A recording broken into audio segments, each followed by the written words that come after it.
हमारे ताल्लुक में बाज़ लोग सफाई पसंद ना होने की वजह से दूसरों के लिए तकलीफ़ का बाइस बनते हैं और लोग इनसे कुछ कह नहीं पा रहे होते कि आपकी ये जो आदत है सफाई पसंद ना होने वाली, ये बुरी आदत है जिसकी वजह से हम तकलीफ़ में हैं।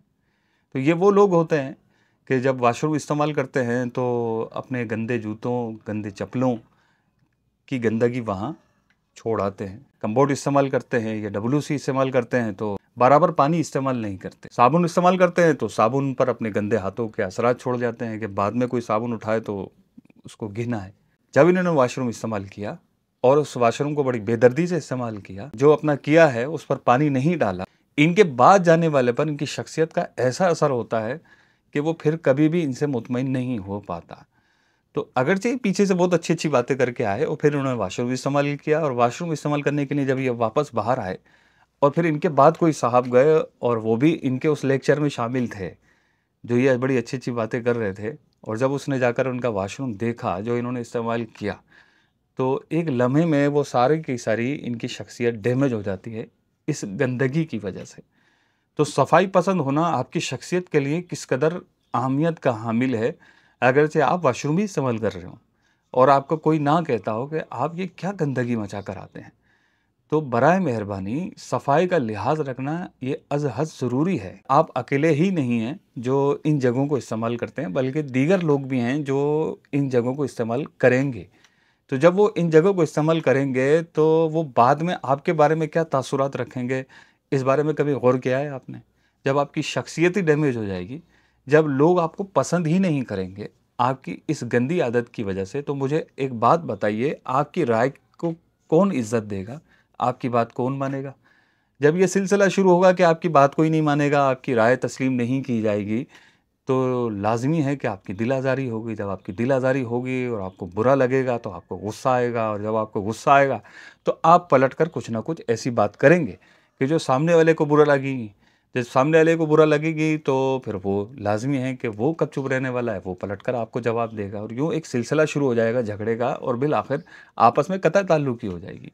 तो बात कहाँ से शुरू हुई? गंदगी से और कहाँ जाकर ख़त्म हुई? कतई ताल्लुकी। देखा जाए तो ये तो बहुत छोटी बात थी, क्या था यार, आप जाके पानी डाल देते, मुझे कह रहे हैं।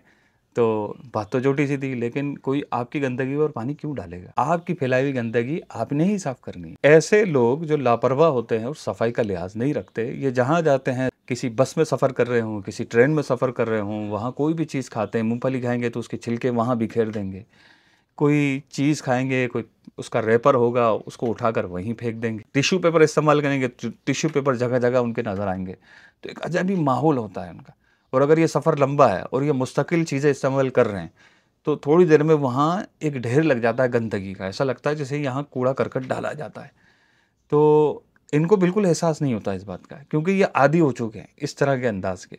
लेकिन इनके साथ सफ़र करने वाले या इनको देखने वाले या इनके साथ रहने वाले इनके घरवाले, इनके दोस्त अहबाब, ये सब के सब इनकी इस बुरी और नामुनासिब आदत की वजह से परेशान होते हैं और उनको कह नहीं रहे होते। तो अगर आप में इस तरह की आदत है कि आप जहाँ जाते हैं गंदगी फैलाते हैं, तो आपको चाहिए कि आदत निकाल दें। लोग आपसे नहीं करें, लेकिन हम तो कहेंगे, क्योंकि हमारा सिलसिला ही इस सिलसिले में है कि वो बात जो लोग आपसे नहीं कह सकते, हम इंशाल्लाह आप तक पहुँचाएँगे। तो कोशिश कीजिए कि ये आदत भी अपनी ख़त्म कीजिए। अल्लाह पाक हम सब का हामी और नासिर हो। मिलते हैं इंशाल्लाह अगली वीडियो में। खुसूसन नमाज़ जुम्मा में, ईदैन की नमाज़ों में, यानी ईद उल फ़ित्र और ईद उल अज़हा में, बड़े इज्तिमात में बाज़ लोगों की ये आदत होती है कि ताख़ीर से आने के बावजूद वो ये चाहते हैं कि हमें आगे जगह मिले। आगे जाकर बैठने का बड़ा शौक़ होता है, आगे बैठने का। अपनी इस बेकार आदत की वजह से ये लोग जितने भी वहाँ शुरकाए महफ़िल होते हैं या जुम्मा या ईदैन में हाज़िर लोग होते हैं, उनके लिए तकलीफ़ का बाइस बन जाते हैं। लोगों को कंधे फलांगते हुए आते हैं, आएँगे पीछे से आके मख़सूस अंदाज़ में कंधे पे हाथ लगाएँगे, क्या रास्ता दो, मुझे आगे जाना है। और यूँ लोगों को तंग करते हुए, कंधे फलांगते हुए, ये जहाँ इनको कहीं थोड़ी बहुत जगह नज़र आती है, वहाँ जाकर ये बैठ जाते हैं। जबकि महफ़िल के आदाब ये हैं कि जब आप किसी महफ़िल में आएँ, तो जहाँ जगह मिले आप वहाँ बैठ जाएँ। लोगों के कंधे पलंगने की कोशिश ना करें। लेकिन चूँकि इनको आगे बैठने का शौक़ होता है, वो शौक़ इन्हें खींच कर ले जाता है और वो आगे जाकर बैठ जाते हैं। लोग परेशान होते हैं, तंग होते हैं इन लोगों से। लेकिन कुछ कह नहीं पाते क्योंकि वो मौका ऐसा नहीं होता कि इनको कहा जाए कि आप ये क्या कर रहे हैं। जबकि ये आदत इनकी बिल्कुल गलत है और इसमें जो बैठे हुए लोग हैं उनकी बेइज्जती भी है कि इनके आप कंधे फैलांग रहे। और शरीयत में मुसलमान की बेइज्जती करना ये बुरा बताया गया है और मुसलमान की बेइज्जती उसका कंधा फैलांगने में भी होती है। जी हाँ, हज़रत अनस रज़ी अल्लाह ताला अन्हु इरशाद फरमाते हैं कि नबी करीम सल्लल्लाहु अलैहि वसल्लम खिताब फरमा रहे थे, तो एक शख्स आया और लोगों के कंधे फलांगता हुआ नबी करीम सल्लल्लाहु अलैहि वसल्लम के करीब आकर बैठ गया। जब नबी करीम सल्लल्लाहु अलैहि वसल्लम नमाज़ पढ़ा चुके तो आपने इरशाद फरमाया, ए फुला, तुझे हमारी जमात में शामिल होने में किस चीज़ ने रोका? तो उसने अर्ज़ की कि मैं चाहता था कि उस जगह पर बैठूं जहां आपकी निगाह मुझ पर पड़े। तो अल्लाह पाक के आखिरी नबी सल्लल्लाहु अलैहि वसल्लम ने इरशाद फरमाया, मैंने तुम्हें लोगों की गर्दनें फलांगते हुए और उन्हें तकलीफ़ देते हुए देखा है। जिसने किसी मुसलमान को तकलीफ़ दी उसने मुझे तकलीफ़ दी और जिसने मुझे तकलीफ़ दी उसने अल्लाह पाक को तकलीफ़ दी। तो देखा आपने कि लोगों की गर्दनें फलांगना किस कदर बुरा है। हालांकि उन साहब की जो नीयत थी वो कितनी प्यारी थी कि मैं वहाँ बैठूँ जहाँ नबी करीम सल्लल्लाहु अलैहि वसल्लम की नज़र मुझ पर पड़े, लेकिन तरीक़ेकार गलत था कि लोगों की कंधे फलांगते हुए नबी करीम सल्लल्लाहु अलैहि वसल्लम के करीब होना चाहते थे। तो हमें चाहिए कि जहाँ जगह मिले वहीं बैठ जाएं। हदीस पाक में आया कि जिसने जुम्मा के दिन लोगों की गर्दनें फलांगी उसे जहन्नम की तरफ पुल बना दिया जाएगा। यानी जिस तरह इसने लोगों की गर्दनें फलांगी इसी तरह इसे जहन्नम में जाने के लिए पुल बना दिया जाएगा कि लोग इस पर से चल चल कर जहन्नम में जाएंगे। तो बाजार छोटी नज़र आने वाली चीज़ इस पर एक बहुत बड़ी तादाद जिसकी तवज्जो नहीं है कि आएंगे और कंधे फलांगते हुए लोगों को चीरते हुए आगे जाकर बैठ जाएंगे और ये समझते हैं कि शायद मैंने बहुत अच्छा काम किया, या इनको लगता है, इन्हें कुछ लगता ही नहीं है। मतलब हम लोगों की मेंटेलिटी बड़ी अजीब और गरीब होती जा रही है कि ऐसी नाजुक नाजुक बातें भी हमारी मतलब दिमाग में नहीं आ पाती कि आप लोगों को कंधे फैला रहे हैं, लोगों को तकलीफ दे रहे हैं, आपको एहसास तक नहीं है। जब बाज़ औक़ात ऐसा होता है कि हम किसी महफ़िल में जाते हैं और जो बानी महफ़िल होते हैं, साहिब महफ़िल होते हैं, साहिब ख़ाना होते हैं, उनकी नज़र में हमारी कुछ इज़्ज़त होती है, वक़्त होती है, एक मोहब्बत होती है। तो जब हम कहीं जाते हैं और हम इस पर अमल करते हैं कि जहाँ जगह मिले वहीं बैठ जाओ, लेकिन उन साहब को ये ऐसा लग रहा होता है कि ये शायद इनकी बेइज्जती है, इनको आगे आना चाहिए, इनको तो स्टेज पर होना चाहिए। तो अब जब इज्तिमा जमा हुआ होता है, बहुत सारे लोग वहाँ मौजूद होते हैं और जब कोई शख्सियत आती हैं, जैसे उनकी नज़र में कोई शख्सियत हैं और वो साहब आए और आकर उन्होंने इस बात पर अमल किया कि मुझे जहाँ जगह मिले वहीं बैठना है, लेकिन वो साहब वहाँ से स्टेज से या तो ऐलान करवा देते हैं कि हज़रत आगे तशरीफ़ ले आइए, हज़रत स्टेज पे तशरीफ़ ले आइए, या फिर वहाँ से कोई फ़र्द उठते हैं और आकर हाथ पकड़कर लेकर जाने की कोशिश करते हैं। तो मुझे साहिब ख़ाना से भी अर्ज़ करना है और बानी महफ़िल से भी गुज़ारिश करनी है कि ये देख लिया करें कि वहाँ स्टेज तक जाने का रास्ता बिल्कुल क्लियर हो, किसी मुसलमान का कंधा ना फलांगना पड़े। अगर कोई ऐसी कंडीशन है और आप किसी से मोहब्बत का इज़हार करना चाहते हैं तो बिल्कुल करना चाहिए और ये एक अच्छी बात है। और जिनसे मोहब्बत का इज़हार किया जाए उनको भी चाहिए कि इसकी तायद करें और उनका मान रखें और आगे चले जाएँ। लेकिन जहाँ इस तरह की महफ़िल हो कि जहाँ लोगों के कंधे फलांग कर जाना पड़े, लोगों को परेशान कर जाना पड़े, तो वहाँ मेहरबानी करके ना तो साहिब ख़ाना को आगे बुलाएँ और ना ही वो अपने दिल में इस तरह की ख्वाहिश आने दें कि मुझे आगे बुलाना चाहिए, मुझे तो स्टेज पे बुलाया ही नहीं, मुझे तो आगे बुलाने के लिए कहा ही नहीं, किसी को भेजा ही नहीं। तो ये छोटी-छोटी बातों को इतना ज़्यादा फ़ील नहीं करना चाहिए कि मुझे आगे नहीं बुलाया। अरे नहीं बुलाया तो क्या हो गया? महफ़िल में तो आए, आपकी हाज़िरी तो हो गई, अल्लाह रसूल की महफ़िल, अल्लाह रसूल का जहाँ नाम लिया जा रहा है, वहाँ आपकी हाज़िरी हो गई, ये सादत क्या कम है? अब स्टेज पर वो सादत मिलेगी या नीचे वो सादत मिलेगी, कहाँ मिलेगी ये अल्लाह बेहतर जानता है। तो बस अल्लाह पाक की रहमत पर उम्मीद लगाते हुए जहाँ जगह मिले हमें वहीं बैठ जाना चाहिए और इस तरह की ख्वाहिश को भी दिल में जगह नहीं करनी चाहिए और साहिब ख़ाना को भी ये इस बात पर ध्यान नहीं देना चाहिए कि जब जगह ही नहीं है तो जो आने वाली शख्सियत है उसको कैसे बुलाएंगे आप, लोगों को कंधे फलांगना पड़ेंगे। जुम्मा के दिन यानी जुम्मे की नमाज जो फ़र्ज़ है, आम फ़र्ज़ से भी अहम फ़र्ज़ है, उसके बावजूद भी आगे आने की किसी को इजाज़त नहीं है कि लोगों के कंधे फलांग कर आगे आए। तो जुम्मा के दिन इजाज़त नहीं है तो आपकी निजी महफ़िल में कैसे इजाज़त मिल जाएगी? तो अल्लाह पाक हमें समझने की तौफ़ीक अता फ़रमाए और अमल की भी सादत नसीब फ़रमाए। ये बातें शायद आपको कोई ना बताए। तो हमने ये ज़िम्मेदारी ली है कि कुछ ना कुछ तो आप तक पहुँचाने की कोशिश करते हैं। अल्लाह पाक मुझे भी अमल की सादत नसीब फरमाए, अल्लाह पाक आपको भी अमल की सादत नसीब फरमाए। मिलते हैं अगली वीडियो में। बाज़ लोग गलत पार्किंग की वजह से मुआशरे पर बोझ बने रहते हैं। ये जहाँ जाते हैं वहाँ अपनी गाड़ी गलत पार्क करते हैं, चाहे बाइक हो, चाहे कार हो या कोई भी गाड़ी हो। इतना भी इनको समझ बूझ नहीं होती कि मैं जहाँ गाड़ी लगा रहा हूँ, गाड़ी पार्क कर रहा हूँ, वहाँ कोई दूसरा भी गाड़ी लगाएगा। तो गाड़ी गलत पार्क करने की ये जो आदत है हमारे मुआशरे में, ये पाई जाती है, जिसे नहीं होना चाहिए, जिसकी वजह से बहुत नुकसान भी हो जाया करते हैं। तो गाड़ी गलत पार्क करने के 2 तरीके जो मैंने नोट किए वो ये कि गाड़ी ऐसे गलत पार्क की कि उसके बाद दूसरी गाड़ी पार्क ही नहीं हो सकती। यानी मिसाल है, एक साया है, दरख्त है, उस दरख्त के नीचे अगर आप सीधी-सीधी बाइक्स लगाएं तो वहाँ 4 से 5 बाइक्स खड़ी हो सकती हैं। लेकिन एक साहब आए, उन्होंने आके अपनी बाइक ऐसे लगा दी। अब उसके बाद अब किसी की गाड़ी वहाँ खड़ी नहीं हो सकती। यानी जहाँ 5 बाइक खड़ी हो सकती थी, वहाँ ये बादशाह सलामत तशरीफ़ लाए, उन्होंने अपनी गाड़ी खड़ी कर दी। या यहाँ कोई साहब आए और उन्होंने अपने आके कार खड़ी कर दी। अब वहाँ कोई भी गाड़ी खड़ी नहीं कर सकता।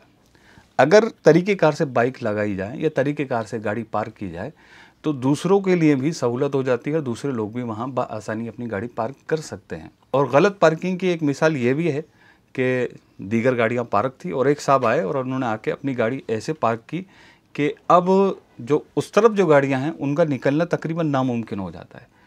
अब ये साहब कहाँ हैं, अल्लाह बेहतर जाने। ये कहाँ गए किसी को नहीं मालूम। अब इनको कहाँ ढूंढा जाए कि साहब आप अपनी गाड़ी हटाइए, मुझे अपनी गाड़ी निकालनी है। अब जिन साहब को अपनी गाड़ी निकालनी है वो किसी मरीज़ की दवाई लेकर जाने वाले थे, या उन्हें कहीं इंटरव्यू देने जाना था, नौकरी लगनी थी, या उन्हें कोई इम्तिहान देने जाना था और उसका वक्त निकला जा रहा था, और आप चूँकि गाड़ी पार्क करके गए हैं और आपकी गाड़ी है और आपको पता ही नहीं, आपको परवाह ही नहीं है कि जिसकी गाड़ी आप फंसा कर चले गए हैं वो किस कदर तकलीफ़ में है, किस कदर आजमाइश में आ चुका है कि आपकी गलत पार्किंग की वजह से हो सकता है कि उसकी नौकरी लगने वाली थी, वो ना लगी हो। उसका मरीज़ जो दवाई के इंतज़ार में था, आपकी गलत पार्किंग की वजह से वो बीमार जो है तकलीफ़ में मुब्तला रहा। अल्लाह महफूज रखे मुझे आपको। हो सकता है वो बीमार दुनिया से ही चला जाए दवाई ना मिलने की वजह से। हो सकता है जो ये पेपर देने जा रहे हैं उसका टाइम निकल जाए और ये बेचारे उस इम्तिहान में फ़ेल हो जाएं और उस इम्तिहान की बात अब दोबारा अगले साल आए और 1 साल इनका ज़ाया हो जाए। तो इसके अलावा भी बहुत सारी मिसालें हो सकती हैं नुकसान की। अगर हम सब अपनी अपनी ज़िम्मेदारी निभाएं और थोड़ा सा कॉमन सेंस इस्तेमाल करें कि ये जो मैं काम करने लगा हूँ इसकी वजह से किसी को तकलीफ़ तो नहीं होगी। मतलब इसकी परवाह ही नहीं है लोगों को कि मैं जो कर रहा हूँ इसकी वजह से किसी को तकलीफ़ होगी या नहीं होगी, ये तो हमारे दिमाग में आता ही नहीं है। मतलब अजीब ही हो गया हमारे दिमाग।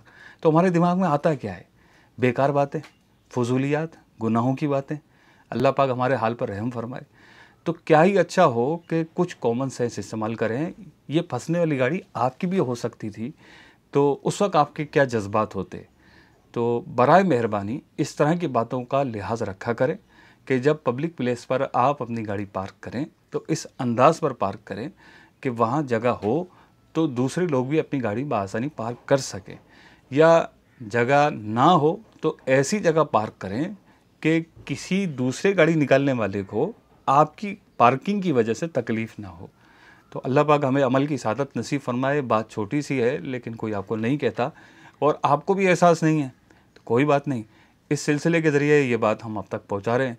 अल्लाह पाक हम सबको अमल की सादत नसीब फरमाए। मिलते हैं इंशाल्लाह अगली वीडियो में। बिला इजाज़त किसी की चीज़ इस्तेमाल नहीं करनी चाहिए। एक तादाद है जिनमें ये आदत होती है कि लोगों की चीज़ें बिला इजाज़त इस्तेमाल कर लेते हैं। कलम हो, तौलिया हो, उनकी इस्तेमाली चीज़ें हों या खाने की चीज़ें हों, वो बिला इजाज़त इस्तेमाल कर लेते हैं। ऐसा अमूमन कंबाइन फैमिलीज़ में होता है या हॉस्टल में होता है जहाँ सब मिलकर साथ रहते हैं तालिब इल्म, और उनकी खाने की चीज़ें वगैरह उनकी मखसूस जगहों पर रखी होती हैं।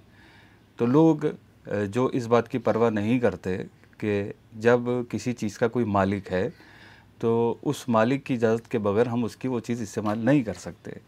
लेकिन ये लोग ऐसे लापरवाह होते हैं जिन्हें इस बात का बिल्कुल एहसास नहीं होता कि हम जिनकी चीज़ इस्तेमाल कर रहे हैं उनको ये बुरा लगेगा। तो ये तादाद भी होती है हमारे साथ, और चूँकि इनसे ताल्लुक़ होता है, इनसे दोस्ती होती है, इनसे रिश्तेदारी होती है, तो इसकी वजह से हम कुछ कह नहीं रहे होते इनको, लेकिन दिली दिल में इस बात को बुरा तो समझ रहे होते हैं कि ये बात गलत है कि आपने किसी की चीज़ बग़ैर इजाज़त इस्तेमाल कर ली। अगरचे वो आपका रिश्तेदार या आपका जानने वाला आपको कुछ नहीं कह रहा, तो इसका मतलब हरगिज़ ये नहीं है कि वो चीज़ आपके लिए हलाल हो गई, वो चीज़ आपके लिए जायज़ हो गई।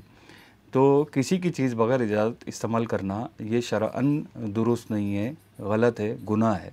इनमें एक कैटेगरी ये भी होती है कि चीज़ आपकी इस्तेमाल कर लेंगे और जब इनको कहा जाए कि यार आपने मेरी चीज़ बग़ैर इजाज़त इस्तेमाल कर ली, तो वो आगे से शर्मिंदा होने के बजाय और आइंदा ऐसा ना हो इसकी यकीन दहानी कराने और माफ़ी मांगने के बजाय वो क्या करते हैं, पलट कर ही कहते हैं यार ज़रा सी चीज़ पर आप इतनी बातें सुना रहे हो मुझे, तो पैसे ले लो पूरे। तो अब इनसे पूछा जाए कि आप इतनी सी चीज़ इस्तेमाल करने पर पूरे पैसे देने के लिए तैयार हो गए, तो भाई आप बाहर जाकर खुद ही ख़रीद के लिए आते। जब इतने पैसे हैं आपके पास तो खुद ख़रीद के लिए आते। तो असल में ये सिर्फ कहने को कह रहे होते हैं, पैसे देने का कोई इरादा नहीं होता, सिर्फ सामने वाले को शर्मिंदा करना कि आपने ये जो तवज्जो दिलाई है ना कि बग़ैर इजाज़त चीज़ इस्तेमाल नहीं कर सकते, तो ये आपका तवज्जो दिलाना गलत है। मेरा बग़ैर इजाज़त किसी चीज़ का इस्तेमाल कर लेना ये दुरुस्त है, आपका तवज्जो दिलाना गलत है।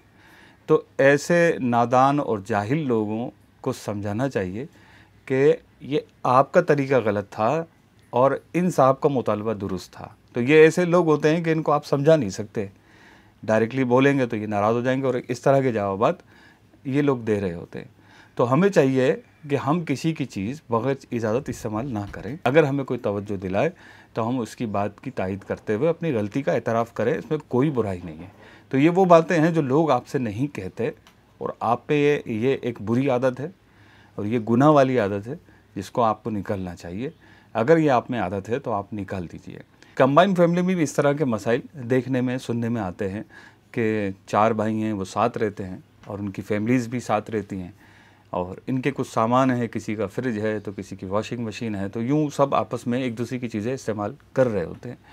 तो जैसे फ्रिज है, अब इसमें क्या होता है कि बाज़ औक़ात कोई अपना खाना लाया, कोई सामान लाया, कोई ऐसी चीज़ है जो उसे बाद में खानी है, उसने लाकर फ्रिज में रखी, तो चाचा के बच्चे या चाचा के घर वाले उस चीज़ को इस्तेमाल कर लेते हैं।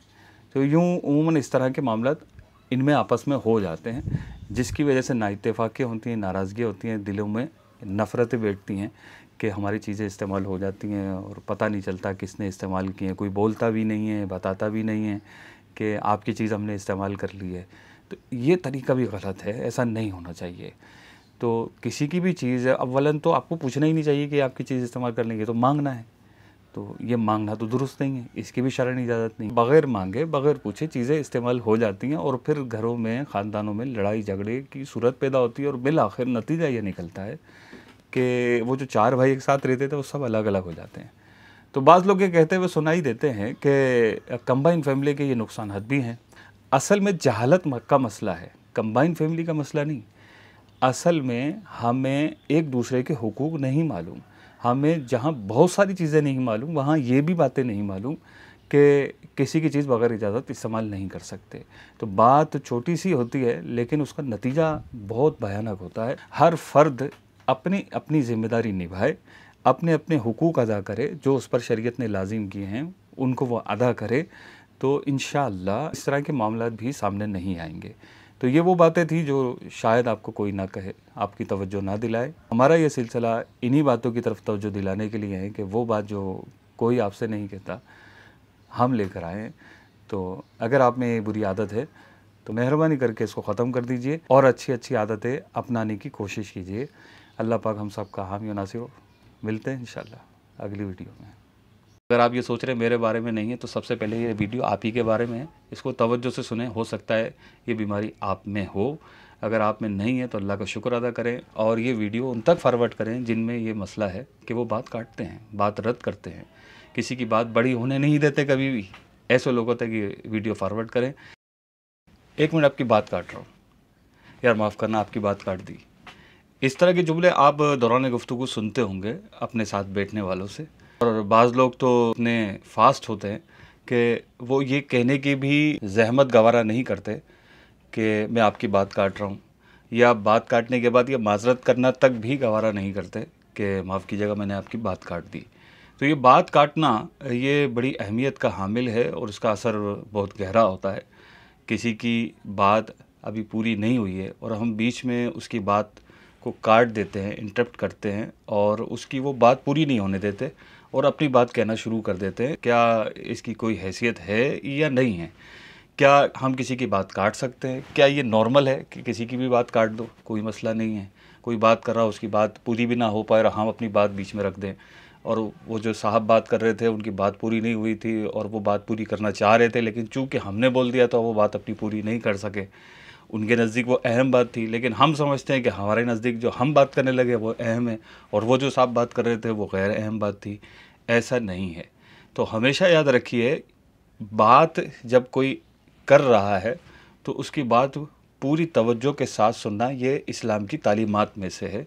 हम किसी भी शख्स की बात नहीं काट सकते, ये बहुत बुरी आदत है। इमाम गज़ाली रहमतुल्लाहि तआला अलैहि ने लिखा कि बात काटना ये अच्छे अखलाक के ख़िलाफ़ है और हमारे असलाफ़ रहिमहुमुल्लाहुल मुबीन ये बात काटने से बहुत ज़्यादा बचा करते थे। यानी किसी कोई बात कर रहा है तो उसकी बात नहीं काटते थे। इत्तेफाक और इत्तेहाद के सिलसिले में ज़बान के जो हुकूक हैं, यानी ज़बान से आप क्या क्या हक़ अदा करेंगे, उनमें से एक हक़ ये भी है कि जिनके साथ आप रहते हैं, जिनके साथ आपकी दोस्ती है, जिनके साथ आपका उठना बैठना है, आपके रिश्तेदार हैं, ख़ास सगे बहन भाई हैं, उसके लिए ज़बान के जो हुकूक है उनमें से ये भी है कि आप किसी की बात ना काटें और ना उसकी मुज़ाहमत करें, उसकी मुखालफत करें। ये भी दुरुस्त नहीं है। तो ये बात काटना क्या असर रखता है? ठीक है, कोई बात कर रहा है, हमने बीच में बात बोल दी, हमारी बात ज़्यादा अहम थी, वो जो साहब बात कर रहे थे वो घूम फिर के कहीं जाकर वो समझ में आती किसी को, तो मैंने ज़रा शॉर्टकट में एक बात समझा दी, तो उसमें क्या गलत किया? तो देखिए, याद रखिए हमेशा जब हम किसी की बात काट रहे होते हैं उस वक्त हमारे जहन में क्या चल रहा होता है, क्या होता है दिमाग में कि ये जो साहब सामने वाले बात कर रहे हैं इनकी बात अभी पूरी नहीं, और हम बीच में कूद जाते हैं और अपनी बात रख देते हैं और उन साहब की बात मुकम्मल होने से रह जाती है। तो हमारे जहन में क्या होता है उस वक्त जब हम अपनी बात कह रहे होते हैं, उस वक्त हमारे दिमाग में क्या चल रहा होता है? हमारे दिमाग में यही होता है कि ये जो सामने वाला बात कर रहा था ये कोई इतनी अहम बात नहीं थी और ये बेकार में लंबी कर रहे थे बात को, तो ये जो हम बात लेकर आए, ये जो मैं बात लेकर आऊँ, ये बड़ी अहम है और ये मुख्तसर अंदाज में मतलब तक पहुँचाने वाली है। मतलब ये है कि वो आपकी नज़र में उन साहब की और उन साहब की बात की कोई अहमियत नहीं थी, तभी तो आपने उनकी बात काटी। तो बात काटने का सबब क्या बना? ये बना कि आप सामने वाले को हकीर समझ रहे थे, तभी तो आपने उसकी बात काटी। और ये मैं अपनी तरफ से नहीं कह रहा हूँ, खामखा नतीजा नहीं निकाल रहा, बल्कि अगर आप तसव्वुफ़ की किताबों का मुताला करें तो उसमें तफसील से सारे मज़ामीन आपको मौजूद मिलेंगे और आप उनको पढ़ें तो आप हैरान रह जाएंगे कि बात काटना किस कदर ख़तरनाक हो सकता है। रसूलुल्लाह सल्लल्लाहु अलैहि वसल्लम ने इरशाद फरमाया कि किसी मुसलमान के बुरा होने के लिए इतना ही काफ़ी है कि वो अपने मुसलमान भाई को हकीर जाने। तो हकीर जानना ये कैसे होता है? हकीर जानना किसी की बात काटने, किसी की बात को रद्द करने, यानी तुम जो कह रहे हो वो सही नहीं है, मैं जो कह रहा हूँ वो सही है, इससे शुरू होता है। और हकीर जानना इस एतबार से है कि जब आप किसी की बात काट रहे हैं, किसी बात को रद्द कर रहे हैं, किसी की बात का इनकार कर रहे हैं, तो वो इसीलिए तो कर रहे हैं ना कि वो बात जो है, जो करने वाला है, ना उसकी कोई अहमियत है, ना ही उसकी बात की कोई अहमियत है, यानी आपकी नज़र में। तो जब आपकी नज़र में किसी की अहमियत नहीं है, मतलब तो यही हुआ ना, जो आपकी नज़र में अहमियत वाला नहीं है तो वो आपसे हकीर ही हुआ ना। इसी को तो तकब्बुर कहते हैं, इसी को तो हकीर जानना कहते हैं। और किसको कहते हैं? जिसको हकीर जानेंगे कि उसके सींग निकल आएंगे। हज़रत सैयदना अबू उमामा बाहिली रज़ियल्लाहु ताला अन्हु इरशाद फरमाते हैं कि एक बार हम जमा थे और आपस में बहस मुबाहसा चल रहा था, एक दूसरे की बात को रद्द कर रहे थे। तो रसूलुल्लाह सल्लल्लाहु अलैहि वसल्लम तशरीफ़ ले आए। तो आपने जब ये मामला देखा तो आप नाराज़ हुए, आप जलाल में आ गए। आपने इरशाद फरमाया, एक दूसरे की बात काटना छोड़ दो कि इसमें बहुत कम भलाई है। एक दूसरे की बात काटना छोड़ दो कि इसमें बहुत कम नफ़ा है। और ये यानी बात काटना मुसलमान भाइयों के दरमियान दुश्मनी को उभारती है। अंदाज़ा लगाएं कि बात काटना कितना छोटी सी बात है कि हम बात काट कर निकल जाते हैं, माफ़ करना आपकी बात काट रहा हूँ, अरे भाईजान आपकी बात काट रहा हूँ, ये जो मैं बात करने लगा हूँ ये बढ़िया है। तो भाई सामने वाले के नज़दीक उसकी बात भी अहम है, वो बात जो करने लगा है वो कुछ अहमियत ही दे रहा है ना अपनी बात को, जब भी तो आपके दरमियान वो अपनी बात रख रहा है। या वो अपनी बात बेकार समझता है और आपके दरमियान रख रहा है कि कोई भी उसकी बात काट दे। नहीं, ऐसा नहीं है। हर मुसलमान का हक है कि वो अपनी बात पूरी करे। जिस तरह आपका हक है और आप बात काटे दे रहे हैं, तो आप अपना हक समझ रहे हैं और दूसरे की बात काट रहे हैं, तो उसका भी एक हक बनता है कि वो अपनी बात पूरी करे। जबकि हम ऐसा नहीं करते और ये इस कदर आम है कि लोग बात काट देते हैं। जैसे एक बहुत बड़ी तादाद तो वो है कि जो ये पूछते भी नहीं है कि मैं आपकी बात काट दूँ, और उनमें से जो है कुछ समझदार, कुछ उठने बैठने वाले हैं अच्छी सोहबत में, तो वो इस बात पर माजरत कर लेते हैं कि माफ़ करना मैंने आपकी बात काट दी। लेकिन ये इनकी ऐसा लगता है जैसे तकिया कलाम बन गया है, यानी कि बात काटेंगे फिर बोलेंगे अरे माफ़ करना मैंने तुम्हारी बात काट दी। तो भाई बात क्यों काट रहे हो जो आपको माफ़ी मांगना पड़े? तो बात काटना ये किसी भी सूरत में दुरुस्त नहीं है। इमाम गज़ाली रहमतुल्लाहि ताला अलैह ने इरशाद फरमाया कि दो भाइयों के दरमियान कीना यानी बातनी छुपी हुई दुश्मनी और हसद पैदा होने का सबब यही बात काटना है। यानी बात बात पे जो बात काट देते हैं ना, वो ये समझते हैं कि इसका कोई ऐसा कोई बहुत बड़ा मसला नहीं है। तो आप बार बार किसी की बात काटें तो वो आपसे नफ़रत करने लगेगा दिल ही दिल में, आपसे हसद करने लगेगा। यार ये कैसा आदमी है कि अब हमारी बात को अहमियत ही नहीं देता, कोई सुनता ही नहीं है हमारी बात। मैं बात करने लगता हूँ तो फ़ौरन बीच में इंटरप्ट कर देते हैं और बात पूरी नहीं होने देते। तो ये तरीका दुरुस्त नहीं है। जब आप किसी को अपनी सोबत में बैठने दे रहे हैं या कोई आपके पास आ रहा है और वो अपनी बात कर रहा है, तो उसका हक है कि आप उसकी बात पूरा होने दें, उसकी बात सुने, जबकि जायज़ बात हो, कोई बुराई पर मुश्तमिल ना हो, गुनाह पर मुश्तमिल ना हो। इमाम गज़ाली मज़ीद लिखते हैं क्योंकि ताल्लुकात टूटने का जो आगाज़ होता है वो इसी बात काटने से होता है। जब बात काटते हैं, फिर बात काटने के साथ राय मुख्तलिफ होती है, एक दूसरे की बात को रद्द किया जाता है और बिल आखिर इसका नतीजा कता ताल्लुकी पर होता है। यानी दोस्त दोस्त नहीं रहते, रिश्तेदार रिश्तेदार नहीं रहते, कि जब बात बात में बात काटी जाती है, एतराज़ किया जाता है, बात को रद्द किया जाता है, तो नतीजा यही होता है कि फिर दोस्त दोस्त नहीं रहते। बाज़ लोगों में आदत होती है कि वो किसी को जीतने नहीं देते, इस एतबार से कि जैसे एक गुफ्तगू चल रही है और कोई साहब ने कहा कि भाई जैसे हैदराबाद से कराची का जो फ़ासला है, अगर आप गाड़ी में जाते हैं तो 2 घंटे कमोबेश लगते हैं। और अगर कोई साहब कहते हैं कि यार मैं तो माशाल्लाह कराची होकर आया कल और मेरी गाड़ी जो है वो 1 घंटा 45 मिनट में कराची पहुंच गई थी।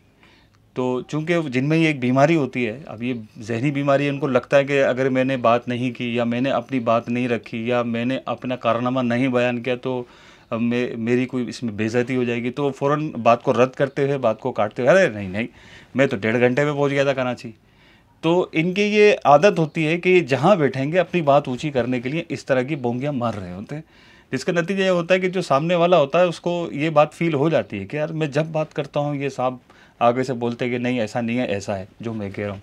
मतलब हम हमेशा ही गलत होते हैं और ये हमेशा ही सही होते हैं। हम जो बात रखते हैं उसको बोलते हैं नहीं नहीं ऐसा नहीं है, ऐसे है। तो मतलब ये हमेशा ही सही होते हैं, जो ये बात कहेंगे वो सही होगी, जो हम कहेंगे वो गलत होगी। तो यूँ दिलों में एक नफ़रतें बैठना शुरू हो जाती है और नतीजा ये निकलता है कि लोग ऐसे लोगों को पसंद नहीं करते, कि इनको लगता है कि सारे ज़माने की सही बातें इन्हीं को ही मालूम है, हमें कुछ मालूम ही नहीं है, हमारा कोई तजर्बा ही नहीं है।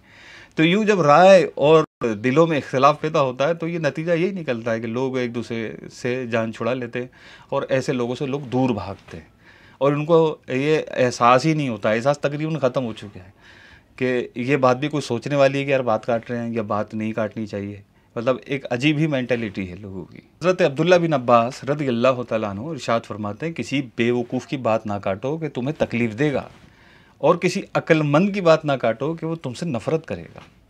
तो किस कदर अहम है ये बात ना काटना, कि अगर आप किसी बेवकूफ़ की बात काटते हैं तो बेवकूफ़ है, वो अपनी बेवकूफ़ी का मुज़ाहरा करेगा, वो जहाँ भी हो तो वो बेवकूफ़ी का मुज़ाहरा करते हुए आपको तकलीफ़ देगा, बात काट दी मेरी। और अगर किसी अक्लमंद की बात काटेंगे आप तो वो अक्लमंद, चूँकि वो अक्लमंद है, उसकी अकल उसकी रहनुमाई करेगी, लेकिन वो दिल की नफ़रत कैसे निकाल सकता है? दिल में एकदम नफ़रत बैठ जाएगी आपसे, ये कैसा आदमी है, बात ही नहीं सुनते, बात काट देते।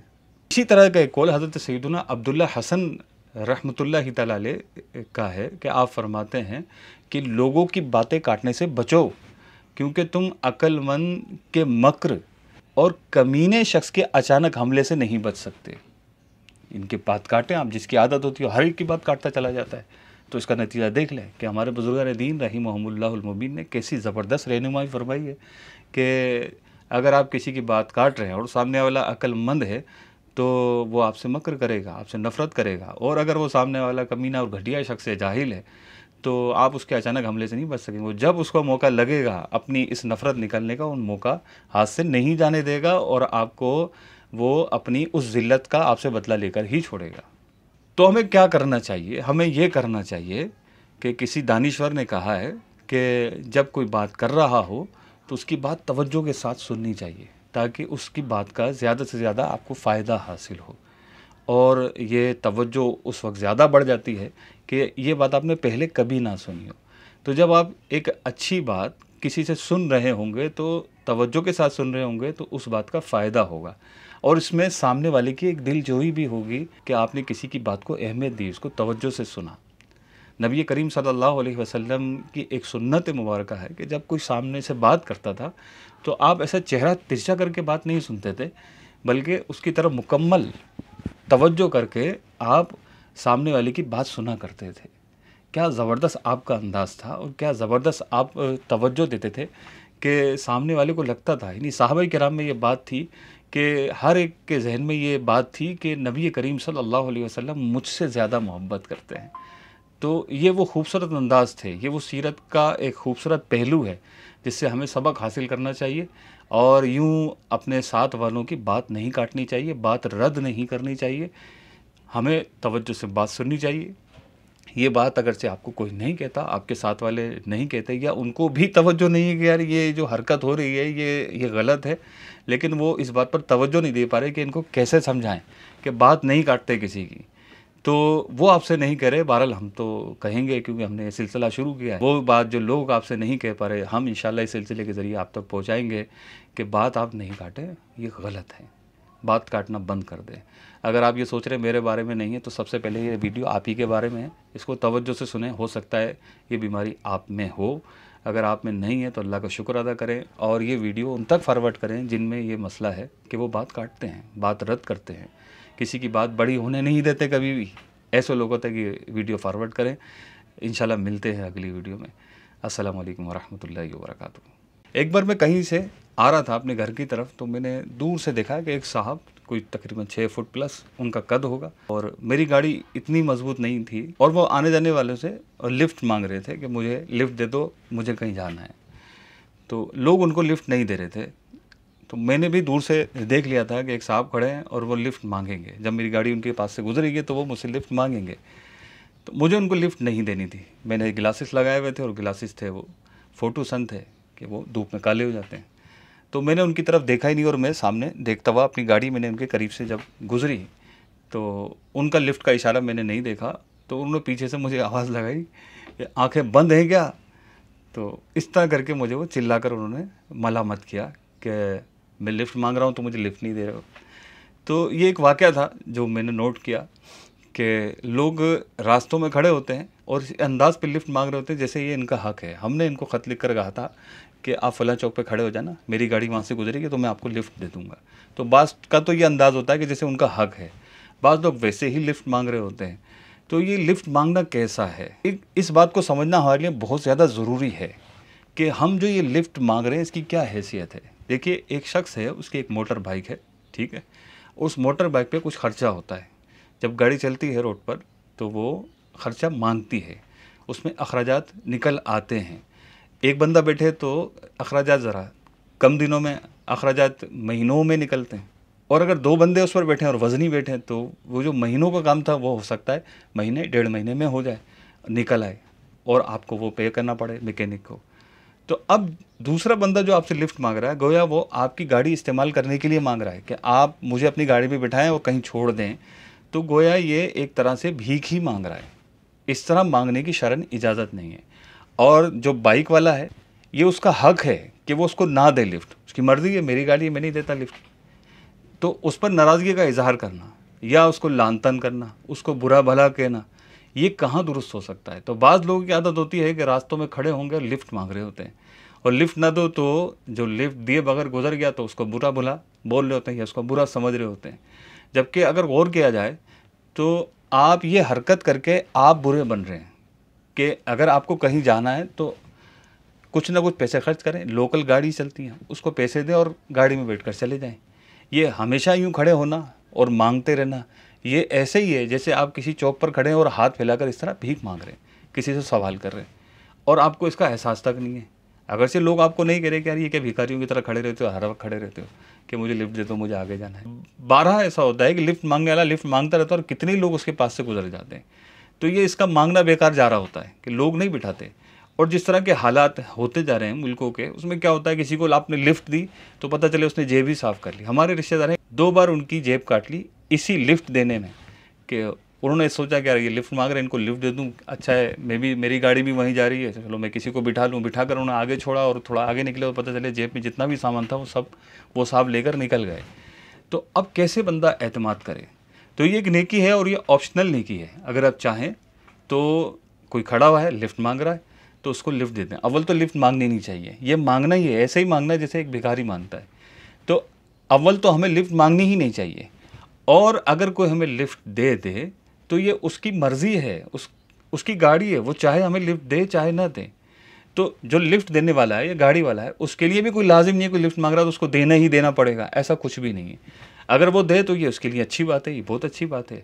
लेकिन इसका भी ध्यान रखना ज़रूरी है कि जिसको लिफ्ट दिए पता चले वो लिफ्ट लेने के बहाने हमारी ही जेब खाली करके चला जाए, या अल्लाह ना करे किसी क्रिमिनल एक्टिविटी में हो जिसकी वजह से हम किसी आजमाइश में आ जाए।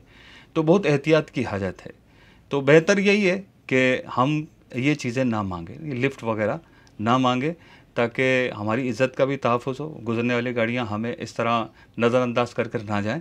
और अगर कोई हमें लिफ्ट ना दे, यानी जो इस तरह के मांगने वाले हैं, अव्वल तो इनको इससे तौबा करनी चाहिए कि ये गलत तरीका है। इस तरह मांगना खड़े होकर कि मुझे लिफ्ट दे दो, ये अव्वल तो है ही गलत तरीका। और अगर इस तरीके में आप मुलव्वस हैं तो इससे तौबा करें, गलत तरीका है, इसको छोड़ें, ठीक है। और आज तक जिसको बुरा भला बोला है आपने कि इसने मुझे लिफ्ट नहीं दी, तो वो आपका नौकर तो नहीं था, या आपने उसको काम पर रखा था कि मैं जहाँ खड़ा हुआ मिलूँ तो मुझे लिफ्ट देना और मुझे मेरे घर छोड़ देना। ये गलत तरीका है। एक तो आपकी डिमांड ही गलत थी, उस गलत डिमांड पर आप जो नतीजे निकाल रहे हैं वो भी गलत है। बहरहाल अल्लाह पाक हमें समझ की तौफीक नसीब फरमाए, आमीन। हमारे ताल्लुक़ वालों में एक कैटेगरी ये भी होती है कि वो जब बात करते हैं, गुफ्तगू करते करते उनका एक अंदाज़ होता है कि वो कमर पर हाथ मार देंगे, ये ज़ोर से मुक्का जड़ देंगे। तो ये बात करते हैं और साथ साथ इनके हाथ भी चल रहे होते हैं, जो कि बहुत ही गलत तरीका है, नामुनासिब है। सामने वाले को कभी मूड अच्छा है, कभी मूड ख़राब है, न जाने कहाँ से आ रहा है, क्या मामला फेस करके आ रहा है, और आपका वो अंदाज़ अपनी साबका तबीयत के मुताबिक आप लगें। तो ये ये एक अच्छा तरीका नहीं है, जिससे सामने वाले को तकलीफ़ हो सकती है, गुस्सा आ सकता है, नाराज़गी हो सकती है, दिलों में नफ़रत बैठ सकती है। लेकिन इन लोगों की आदत होती है जो ये अपनी आदतों के हाथों मजबूर होते हैं और इस बात को समझने के लिए तैयार नहीं है, इस बात को सोचने के लिए तैयार नहीं है कि ये जो हमारा तरीका है बात बात में हाथ चला देना, ये गलत तरीका है जो किसी सूरत भी मुनासिब नहीं है। इसी तरह की एक बीमारी बाज़ों में ये भी होती है कि बात करते करते कोई अहम बात आएगी, उनके नज़दीक कोई बात अहम होगी तो क्या करेंगे, सर पकड़ कर हिला देंगे, या वो कंधे पकड़ कर हिला देंगे कि ये बड़ी अहम बात है तुम्हें करने लगा हूँ। तो यूँ करके कंधे पकड़ के हिला। अब बंदा अपना किसी काम में लगा हुआ है, मोबाइल पर मैसेज देख रहा है, आपकी कोई गुफ्तगू चल रही है और बात करते करते आपने क्या किया, उसको कंधे पकड़ के हिला दिया। ये क्या तरीका है? मतलब आपकी बात नहीं सुनना चाह रहा वो, आप कंधे पकड़ के हिला देते हैं। इसी तरह कोई आपकी इस तरह की फजूल बात सुनने के लिए तैयार नहीं है, या वो 2-4 अफराद हैं और आप किसी और से भी बात कर रहे हैं, तो ठीक है, वो एक बंदा अपना कहीं मसरूफ़ हो जाता है, लेकिन ये चाहते हैं कि सब के सब मेरी बात सुने और सब मेरी तरफ मुतवज्जह रहें। तो जो नहीं देख रहा होता तो उसका चेहरा पकड़ के अपनी तरफ खींच लेते हैं। तो अब ये तरीका दुरुस्त नहीं है, इस तरह हाथ चलाना और किसी का चेहरा पकड़ कर खींच लेना, किसी को कंधे पकड़ के घुमा देना, या मखसूस अंदाज में उसके कमर पर हाथ जड़ देना कि वो गुफ्तगू करते करते। तो ये हाथ चलाने की बहुत बीमारी होती है बाजू में, जिसकी वजह से जो इनके करीब बैठे होते हैं वो मुस्तकिल परेशान रहते हैं कि ये अब आया हाथ और अब आया हाथ, और हाथ नहीं आया तो कम से कम वही कि अगर बात तवज्जो करते करते सुनते सुनते अगर इधर चेहरा चला गया तो फ़ौरन वो पकड़ के अपनी तरफ खींच लेंगे। बाज़ों में ये आदत होती है कि बात करते करते बात को स्लो कर देंगे और कान में आकर वो बात कहेंगे। बाज़ों में आदत होती है कि बात करते करते क्या करेंगे, जब बात इनकी मुकम्मल हो जाएगी तो बात मुकम्मल होते ही आप अगर करीब बैठे तो आपके पाँव पर इस तरह करके हाथ रख कर यूँ दबा देंगे, और या कंधा दबा देंगे, या इस तरह की कोई हरकत करेंगे कि उस बात की अहमियत जो है वो रासिख हो जाए आपके जहन में कि जो मैंने बात की और बात मुकम्मल की ना, बात मुकम्मल करते ऐसा करके हाथ दबा देंगे कि ये जो मैंने बात की ना भाई, इसको गिरा से बांध लो। तो अब जो इनसे बात कर रहा होता है या जो इनके करीब बैठा होता है, ये मुस्तकिल उसके लिए एक परेशानी का बाइस होते हैं। अब जैसे मैंने कहा कि हमारा आपस में ताल्लुक इस तरह का होता है कि हम वो बात कह नहीं रहे होते कि यार ये क्या तरीका है आपके बात करने का। आपके साथ बैठो तो मतलब आप मुस्तकिल आपके हाथ चलते रहते हैं, आप बार बार हाथ लगाते रहते हैं, कभी घुटने पे हाथ लगाएंगे, कभी कंधे पे हाथ लगाएंगे, कभी गर्दन मोड़ेंगे, कभी दोनों कंधे पकड़ कर ऐसे हिला देंगे। तो ये तरीका नामुनासिब है। आपकी बात में वाकई दम होता ना तो लोग बड़ी तवज्जो के साथ सुनते हैं। आपकी बातें ही अगर मुस्तकिल बुनियादों पर फजूल होती हैं और आप उसमें अहमियत डालने के लिए इस तरह की हरकतें करते हैं जिसकी ऐसे लोग परेशान होते हैं, तो ये करना बंद करते हैं। लोग अगर से आपसे नहीं कह रहे तो आप समझदारी का तकाजा है कि आप इस तरह की बातें छोड़ दें, इस तरह के काम ना करें कि ये वो बातें हैं कि लोग आपसे डायरेक्टली नहीं करें, हम तो कहेंगे। क्योंकि हमारा सिलसिला है कि वो बात जो लोग आपसे नहीं करें इंशाल्लाह इस सिलसिले के ज़रिए आप तक पहुंचाएंगे। अल्लाह करे आपकी समझ में आ जाए बात और लोग आपकी तरफ से जो तकलीफ़ में मुब्तला हैं उससे नजात पाएं। अल्लाह पाक अक्ल सलीम नसीब फरमाए। मिलते हैं इंशाल्लाह अगली वीडियो में। हमारे ताल्लुक़ वालों में बाज़ ऐसे भी लोग होते हैं जिन्हें कीमत ख़रीद पर तबसरा करने का बड़ा शौक़ होता है। यानी आप कोई चीज़ ख़रीद कर लाएँ, उनका जो मेन हदफ होता है तबसरे का वो कीमत ख़रीद होती है। आपने ये चीज़ कितने में ख़रीदी, ये जो आप चीज़ लेकर आएँ, चाहे वो जानवर हो, जैसे अभी बकरा ईद गुजरी, वो जानवर हो, चाहे वो कोई गाड़ी हो, कोई सामान हो, कोई मकान हो, कोई दुकान हो, इवन कोई भी चीज़ हो, आपने अगर वो ख़रीदी है तो चूँकि किसी भी कीमत के बारे में तबसरा करने के बारे में इन्होंने पूरा PhD किया हुआ है कि ये कोई भी चीज़ दुनिया में ख़रीद कर लेकर आएगा तो इनको ये हक़ हासिल है और इनकी इस हवाले से बड़ी महारत है कि ये कीमत ख़रीद पर तबसरा कर सकते हैं। तो ये कीमत ख़रीद पर तबसरा करते हैं। यानी आप वो चीज़ कितने की भी लाए हों, आपसे वो पूछेंगे कि भाई ये चीज़ कितने की है, तो आप चाहे कोई भी कीमत बताएं, इनका अगला जवाब ये होता है महंगी ख़रीद ली।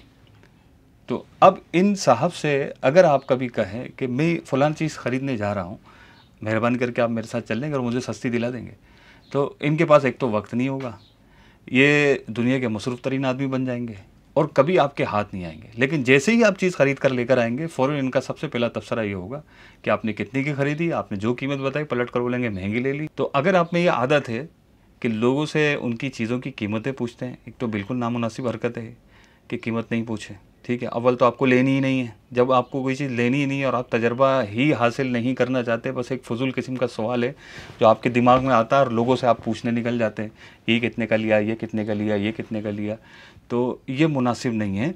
दूसरी बात, अगर आप पूछ ही लेते हैं तो फिर सामने से उसको दिल बर्दाश्त करने के लिए कि बहुत महंगी लेकर आ गए, आप तो ठग कर आ गए, अरे आपको तो बेवकूफ़ बना दिया। आप सामने वाला बड़ी मेहनत से ढूंढ कर कोई चीज़ लाया है और आपने 2 जुमलों में उसकी सारी मेहनत पर पानी फेर दिया कि वो तो महंगी लेकर आ गया, वो ठग कर आ गया, वो बेवकूफ़ है कि किसी ने उसको बेवकूफ़ बना दिया। और आप हैं दुनिया के अक्लमंद तरीन इंसान, अगर आप होते तो आप ठगते नहीं और आप सस्ती चीज़ दिला देते। और यही सामने वाला आपको पलट कर कह दे कि आप मुझे दिला दीजिए, तो आपके पास वक्त ही नहीं है। क्यों? क्योंकि आपके पास सिर्फ इसी फजूल बात का वक्त है कि आप ये चीज़ कितने की लेकर आए। अगर आप में ये आदत है तो निकाल दीजिए, ये बुरी आदत है और लोग आपसे अगर से डायरेक्ट नहीं कह रहे, हम इस सिलसिले के ज़रिए आप तक ये पैगाम पहुँचा रहे। एक तो कैटेगरी ये हुई कि आप ये चीज़ कितनी की, एक कैटेगरी ये होती है कि लोगों से उनकी चीज़ों की कीमतें मालूम कर रहे होते हैं। ये आपने कितनी की ख़रीदी, ये आपने कितनी की ख़रीदी, ये आपने कितनी की ख़रीदी। तो ये पलट कर जब इनको जवाब मिल जाता है कि मैंने ये चीज़ इतने की ख़रीदी, हर एक की तरजीहात मुख्तलिफ होती हैं। देखिए याद रखिए हमेशा, हर एक की तरजीहात मुख्तलिफ हैं। किसी को कोई चीज़ पसंद है, किसी को कोई चीज़ पसंद है, किसी को कपड़े अच्छे लगते हैं, किसी को जूते ख़रीदना अच्छा लगता है, कोई गिलासेस ख़रीदना अच्छा समझता है तो वो महंगे से महंगे गिलासेस लेता है, गूगल से लगता है, और अच्छे से अच्छे कपड़े पहनने वाला महंगे से महंगे कपड़े ख़रीदता है। आम हालात में जो देखते हैं लोग कि यार ये इसमें कौन सी ख़ास बात है इन कपड़ों में, जैसे मेरे कपड़े हैं ऐसे इनके कपड़े हैं। लेकिन जो माहिरीन हैं, जो इस बात को समझते हैं, जो इस फील्ड को समझते हैं, वो उन कपड़ों के में समझते हैं। तो हर एक की तरजीहात मुख्तलिफ हैं, हर एक अपनी तरजीहात में अपनी जेब के एतबार से, अपनी ताकत के एतबार से वहाँ ख़र्च करता है। लेकिन बाज़ लोगों की तबीयत ये होती है कि हर एक से उसकी चीज़ों की कीमतें मालूम कर रहे होते हैं कि भाई आपने ये सूट कितने का बनवाया, आपने ये गाड़ी कितने की ख़रीदी, आपने मकान कितने का ख़रीदा। ये इतना तकलीफ़ का बाइस बनते हैं। अव्वल तो कीमत पूछेंगे कि भाई ये चीज़ आपने कितनी की ख़रीदी। जब वो सामने से अगर कीमत बता दी जाए तो फिर इनको इतना अफसोस होता है फ्री में कि वो खर्च करके भी इस बेचारे को इतना अफसोस नहीं हुआ होता। तो हमें ये हरकतें नहीं करनी चाहिए जो कि ये अच्छी नहीं है, कि सामने वाले के लिए तकलीफ़ का बाइस बनती है, उसको बुरा लगता है, लेकिन हम एक समझने के लिए तैयार नहीं हैं। तो ये वो बातें हैं जो लोग आपसे नहीं कहते, लेकिन हम तो इंशाल्लाह इस सिलसिले के ज़रिए पहुँचाते रहेंगे, कोशिश करेंगे जहाँ तक हो सके हमारा ये पैगाम पहुँचे। अगर आप में ये आदत है कि कीमत ख़रीद पर तबसरा करते हैं और उसके बाद चाहे वो कुछ भी कीमत बताए, आप उसको बोलते हैं बहुत महंगी ले ली, तुम ठक्कर आ गए, एक तो ये आदत भी बुरी। दूसरी ये आदत भी बुरी है कि किसी से उसकी चीज़ की कीमत मालूम करें और फिर उस पर अफसोस करें कि ये तो बहुत महंगी है। अल्लाह पाक हमें समझ की तौफीक अता फ़रमाए और इस तरह की हरकत से बचने की और इनसे दूर रहने की सादत नसीब फ़रमाए। हम ऐसे बने रहें कि लोग हमसे मोहब्बत करें और लोग हमारा आना पसंद करें, हमसे बात करना पसंद करें। ना ये है कि हमारे आने से लोग अपना रास्ता ही बदल लें और हमसे बात करना पसंद ना करें। तो इंशाल्लाह मिलते हैं अगली वीडियो में। मैंने आपको इतनी कॉलें की, आप कॉल नहीं उठाते, लोग हमारी कॉल ही रिसीव नहीं करते। इस तरह के जुमले आपने सुने होंगे अपने जानने वालों से, दोस्त अहबाब से, कि वो इस बात के शाकी होते हैं कि लोग इनकी कॉल रिसीव नहीं करते। अच्छा, वजह क्या होती है? वजह असल में ये खुद ही होते हैं कि वो बार बार कॉल करते हैं। अच्छा, बाज़ औक़ात इनकी कॉल काट दी जाए, ये बंदा मसरूफ़ है। अब क्या है कि ये बार बार कॉल करेंगे, तो कॉल काटने का मकसद ही ये लोग नहीं समझ पाते कि कोई बंदा आपकी कॉल नहीं ले रहा और आपकी कॉल को काट रहा है, रिसीव नहीं कर रहा, तो कोई तो वजह होगी कि बंदा कॉल काट रहा है आपकी। मजबूरन इसको आपकी कॉल लेनी पड़ गई। तो जब ये आपकी कॉल ले लेता है तो इतनी भी समझ-बूझ नहीं होती कि बंदा कहीं फंसा हुआ है, किसी मीटिंग में है, किसी ऐसी जगह है जहाँ बात नहीं कर सकता और आपकी कॉल नहीं ले रहा था और उसने आपकी कॉल ले ली है, तो मुख्तसर बात करके बंदा कॉल को एंड कर दे। लेकिन ये वहाँ भी लंबी कर देते हैं और उसका नतीजा ये होता है कि बिल आखिर लोग इनका या तो नंबर ब्लॉक कर देते हैं या फिर इनकी कॉल लेना ही बंद कर देते हैं। कॉल इनकी रिसीव ना करो और कहीं इत्तेफाक से इनसे सामना हो जाए तो फिर इनका लेक्चर सुनो कि यार मैंने आपको इतनी कॉलें की, आप मेरी कॉल क्यों नहीं। अब इनके मुंह पर हम बोल नहीं पा रहे होते कि भाईजान, एक तो आप वक्त बे वक्त कॉल करते हैं, दूसरी बात यह है कि जब आपकी कॉल रिसीव कर ली जाए तो आप इतनी लंबी बात करते हैं कि सुनने वाला बेजार हो जाता है। बाज़ लोग एक मुख्तसर बात को भी इतना घुमा फिरा के करते हैं कि सुनने वाला सुन सुन के बोर हो जाता है और वो चाहता है कि किसी तरह इनकी बात पूरी हो और मैं निकलूं कहीं, अगर सामना हो जाए। और अगर कॉल पे हो तो वो सोच रहा होता है किसी तरह इनकी बात पूरी हो और मैं ये कॉल एंड करूं और अपने जो काम है मेरा वो कर लूं। लेकिन इनको एहसास तक नहीं होता। हत्ता कि बाज़ एक साहब ने मुझे बताया कि इनकी कॉल ले लो तो ये मतलब बिल्कुल मूड में होते हैं बात करने में, और बात करते करते कुछ देर के लिए खामोश हो जाएंगे, फिर बात शुरू कर देंगे, फिर खामोश हो जाएंगे, फिर बात शुरू। अब कितना अज़ियतनाक होता है कॉल रिसीव करने वाले पर कि यार इनकी कॉल लेके बहुत बड़ी गलती कर दी। तो ये इस तरह के लोग होते हैं जो इस बात के शाकी होते हैं, शिकायत कर रहे होते हैं कि लोग हमारी कॉल रिसीव नहीं करते। असल में ये वजह खुद ही होते हैं। तो लोग आपको अगर नहीं कह रहे तो इसका मतलब ये तो नहीं है कि आप जो ये हरकत करते हैं लोग इससे कोई झूम जाते हैं, आपकी कॉल आती है, खुशी में पागल हो जाते हैं, दीवाने हो जाते हैं, बाहर निकल आते हैं। तो ऐसा तो कुछ भी नहीं होता। मतलब लोग परेशान हैं आपसे, आपकी कॉल करने की, ये बार बार मिस कॉल देने की आदत से लोग परेशान हैं और आप समझने के लिए तैयार नहीं है। लोग आपको नहीं करें तो इसका मतलब ये तो नहीं है कि आप लोगों को इस तरह तंग किया करें। जब ये मोबाइल फ़ोन नहीं आया था, सेल फ़ोन, और मोहल्ले में, कहीं कॉलोनी में, मोहल्ले में किसी एक आध घर में कोई टेलीफोन होता था और किसी दूसरे शहर से अगर हमारे किसी शहर की कॉल आनी होती तो एक टाइम फिक्स होता था कि भाई इतने बजे हम कॉल करेंगे, आप वहाँ पहुँच जाना। तो वो एक टाइम तय करके मखसूस घर में अगर वो इजाज़त देते थे तो वहाँ जाकर कॉल रिसीव की जाती थी। और जब से ये सेल फ़ोन ईजाद हुए, जहाँ इसकी सहूलत से फ़ायदा हमें उठाना था, उसके बजाय हमने कुछ और ही करना शुरू कर दिया कि वक्त बे वक्त कॉल करना शुरू कर दी और सामने वाले को तंग करना शुरू कर दिया। बाज़ तो इतने नादान बनने की कोशिश करते हैं कि बंदा रात में सोता ही है, ज़ाहिर सी बात है, रात का वक्त सोने के लिए है, तो रात गए फ़ोन करते हैं और आपकी कॉल आने की वजह से जो टून बजी मोबाइल फ़ोन पर, उसकी वजह से उनकी आँख खुलकर उन्होंने कॉल रिसीव कर ली और गुनूदगी वाली आवाज़ में आपसे बात की कि जी, तो वहाँ से आगे से भोले बनते, अरे अरे अरे सो रहे थे क्या? तो भाई सो रहा था, आपकी कॉल आने की वजह से उठ गया है। तो यूँ एक बनने की कोशिश करते हैं। लोगों के आराम का वक्त का लिहाज भी इन लोगों को नहीं होता। फिर अगर कोई कॉल रिसीव करना बंद कर दे तो फिर वही रोना होता है कि हमारी कॉल रिसीव नहीं करते लोग। फिर जैसे जैसे तरक्की होती गई, कॉल की जगह व्हाट्सएप ने ली, व्हाट्सएप के ज़रिए भी लोग तंग करना शुरू कर दिया। बात में व्हाट्सएप करते हैं, कोई वीडियो अच्छी लगी व्हाट्सएप कर दी, कोई मैसेज अच्छा लगा व्हाट्सएप कर दिया। अब सामने वाला मसरूफ़ है, कहीं काम में है, या वो इसकी ड्यूटी इस तरह की है कि वो इस तरह की बार बार एक्टिविटी में नहीं लग सकता। आपके मैसेजेस की टून की वजह से उसको परेशानी हो रही है, या वो कारोबारी बंदा है, उस पर कारोबारी मैसेज आ रहे होते हैं, कारोबारी कॉल्स आ रही होती हैं, तो वो एक सिलसिले में लगा होता है और हम यहाँ से बार बार उसको व्हाट्सएप करके तंग कर रहे होते हैं। फिर वो सामने से अगर हमारा नंबर ब्लॉक कर दे, यानी हमारी अब कोई पैगाम उस तक ना पहुँचे, तो इस पर भी हमें एतराज़ हो जाता है कि मेरा नंबर ब्लॉक कर दिया। अरे आपने तंग किया हुआ था भाई उसको, आपने बार बार मैसेज करके सामने वाले को तंग किया हुआ है। जब आपने तंग किया हुआ है तो लाजमी वो आपको ब्लॉक ही करेगा। आप में थोड़ा बहुत भी सेंस नहीं है कि इस तरह बार बार मैसेज करना मतलब किसी को तंग करना ही होता है। अगरचे आप मजहबी दीनी मैसेज कर रहे हो, लेकिन दीनी मैसेज भी कोई वक्त देख कर किया जाता है, सामने वाले की मसरूफियत देख कर किया जाता है। तो बाज़ लोगों में ये आदत होती है, या तो बार बार मैसेज करते हैं या ग्रुप ही बना डालते हैं और ग्रुप में कोई चाहे ना चाहे उसको डाल लेते हैं। फिर कभी मुलाकात होती है तो मुलाकात करके पूछते हैं मैं आपको ग्रुप में डाल दिया, आप परेशान तो नहीं होते? अब वो आपको कैसे कहे आपके मुंह पर कि हाँ भाई मैं परेशान होता हूँ, आप मुझे ग्रुप से निकाल दो। तो हम खामा किसी को ग्रुप में ना डालें जब तक कि कोई खुद ही आपको इजाज़त ना दे। तो कोई अगर से आपको नहीं कह रहा, लेकिन ये हमारा सिलसिला है, हम इसके ज़रिए तो आपको ज़रूर कहेंगे कि ये जो आपने हरकत शुरू की है इसको बंद करना पड़ेगा, ये गलत है। बार बार किसी को कॉल करके तंग ना करें। कोई आपकी कॉल काट रहा है मतलब ये कि वो मसरूफ़ है, वो बाद में आपसे बात करेगा। तो अगर वो एक बार कॉल काटे तो दोबारा उसको कॉल ना करें, यहाँ तक कि उनकी खुद कॉल आ जाए। इसी तरह अपनी बात जब आप किसी से कॉल करें या आप किसी से बात करना चाहें तो बात को इतना लंबा ना करें कि बाद में आपकी दोबारा वो कॉल ही रिसीव ना करे। इसी तरह व्हाट्सएप में जब आप किसी को व्हाट्सएप करने लगें तो व्हाट्सएप करने में भी कोई 3.5, 4, 5, 6, 7, 8 मिनट का व्हाट्सएप रिकॉर्ड ना कराएं। उसमें सहूलियत है तो उसका मतलब ये नहीं है कि आप 1-1 घंटे की वॉइस रिकॉर्ड करके किसी को भेज दें और 1 घंटे तक आपकी बात ही सुनता रहे। तो इसी बात के पेश नज़र बाज़ थर्ड पार्टी कंपनीज़ ने क्या किया कि व्हाट्सएप फास्ट के नाम से कुछ इस तरह की एप्लीकेशन मुतारफ़ कराएं कि लोगों ने वो इंस्टॉल की कि भाई जो ऐसी लंबी बात करते हैं तो उनकी बात को फास्ट फॉरवर्ड पर लगा दिया जाए ताकि जल्दी जल्दी इनकी बात पूरी हो जाए। तो फिर व्हाट्सएप कंपनी ने देखा कि लोग थर्ड पार्टी ऐप्स इस तरह की बनाने लगे, तो व्हाट्सएप कंपनी ने ही खुद इसमें एक फ़ीचर ऐड कर दिया कि अगर आपको किसी की बात बहुत ज़्यादा लंबी लग रही है तो उसको फास्ट फॉरवर्ड पर लगा दें ताकि वो जल्दी जल्दी उनकी बात पूरी हो जाए।